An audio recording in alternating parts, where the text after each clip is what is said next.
80 വർഷത്തെ പഴക്കമുള്ള തറവാടിന്റെ പഴമയും പാരമ്പര്യവും നിലനിർത്തി ആധുനിക സൗകര്യങ്ങളോടെ ആനമല ഹോം സ്റ്റേസ്. കുട്ടികൾക്ക് അവധി ദിവസങ്ങളിൽ ആർത്തുല്ലസിക്കാൻ ചിൽഡ്രൻസ് പാർക്ക്, കൂടാതെ ഫാമിലി ഫംഗ്ഷൻസ്, കോർപ്പറേറ്റ് മീറ്റിംഗുകൾ എന്നിവ നടത്താനുള്ള AC ഹെറിറ്റേജ് ഹാളുകളും. Anamala home stays, Kattukulam, Thiruvallomala. Contact 08069247571. വിദേശ മദ്യം അനധികൃതമായി വിൽപ്പന നടത്തിയ കേസിൽ വെങ്ങാനല്ലൂർ സ്വദേശിക്കെതിരെ എക്സൈസ് വകുപ്പ് കേസെടുത്തു. ഒക്ടോബർ 2-ാം തീയതി വൈകിട്ട് വെങ്ങാനല്ലൂർ പടിഞ്ഞാറ്റുമുറി പൊട്ടഞ്ചിറ പാലത്തിന് സമീപം വെച്ച് മദ്യവിൽപ്പന നടത്തിയ കുറ്റത്തിനാണ് വെങ്ങാനല്ലൂർ കോക്കൂരി വീട്ടിൽ സേത് മാധവൻ മകൻ 27 വയസ്സുള്ള സുധീഷിനെതിരെ കേസെടുത്തത്.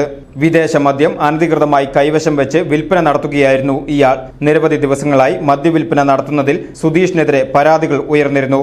മദ്യവിൽപ്പനയ്ക്കായി എത്തിയ സുധീഷ് പോലീസിനെ കണ്ട് മദ്യസഞ്ചി സംഭവ സ്ഥലത്ത് ഉപേക്ഷിച്ച് ഓടി രക്ഷപ്പെടുകയായിരുന്നു.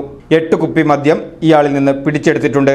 സമാന കേസിൽ വെങ്ങാനല്ലൂരിൽ സ്ഥിരം പരാതിക്കാരനാണ് ഇയാളെന്ന് എക്സൈസ് സംഘം പറയുന്നു. പ്രതിക്കായി എക്സൈസ് സംഘം തിരച്ചിൽ ഊർജിതമാക്കിയിട്ടുണ്ട്. VCV news, Chelakkara.